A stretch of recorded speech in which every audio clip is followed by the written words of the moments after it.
Hello दोस्तों, स्वागत है आपका अपने YouTube channel IGNOU classes with Babita Thakur में। तो दोस्तों, आज मैं आपको VHDC 131 हिंदी साहित्य का इतिहास इस बुक का क्वेश्चन करवाने जा रही हूँ।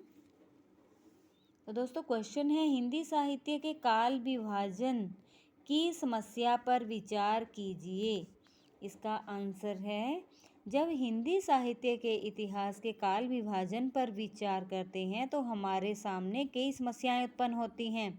सबसे पहले तो इस बात का निर्णय करना कठिन है कि हिंदी साहित्य का इतिहास कब से आरंभ होता है, क्योंकि इसके बारे में भी विद्वानों के अलग अलग मत हैं। हिंदी साहित्य के सुप्रसिद्ध इतिहास लेखक जॉर्ज ग्रियर्सन ने अपने इतिहास ग्रंथ में हिंदी साहित्य का आरंभ 7वीं शताब्दी से ही माना है, परंतु दूसरे इतिहासकार इस मत को स्वीकार नहीं करते। आचार्य रामचंद्र शुक्ल का मत है कि पुरानी हिंदी का जन्म तो 7वीं शताब्दी के आसपास हो गया था तथा उसमें सिद्धों, जैनियों तथा नाथपंथियों ने काव्य भी लिखा था, पर उनके काव्य में अपने अपने धर्म संप्रदाय की शिक्षाएं दी गई हैं, इसलिए उनमें काव्य के गुण कम मिलते हैं। हिंदी साहित्य का आरंभ कब से माना जाए, इसके बारे में एक समस्या और भी है। वह है हिंदी भाषा और अपभ्रंश भाषा के पारस्परिक संबंध की।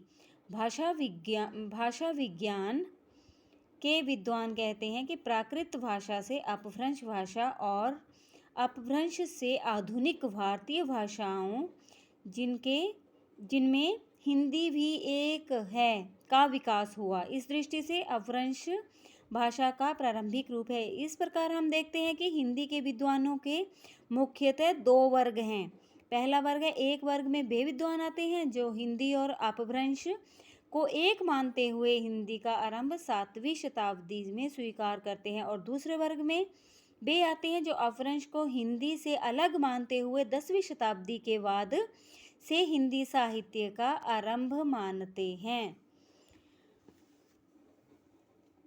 परंतु इस बात का निर्णय हो गया है कि अपभ्रंश और हिंदी दोनों एक भाषा नहीं है। अपभ्रंश हिंदी के पूर्व की भाषा है, उससे न केवल हिंदी अपितु भारत की और भी कई अन्य भाषाएं जैसे पंजाबी, मराठी, गुजराती आदि विकसित हुई हैं। आचार्य रामचंद्र शुक्ल और हजारी प्रसाद द्विवेदी के इस मत को स्वीकार कर लेना चाहिए कि हिंदी और साहित्य का आरंभ 10वीं शताब्दी से हुआ है।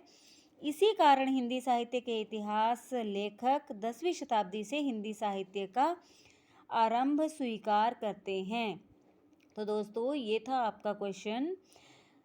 अगर मेरा वीडियो अच्छा लगे तो सब्सक्राइब और लाइक करना ना भूलें। Thank you.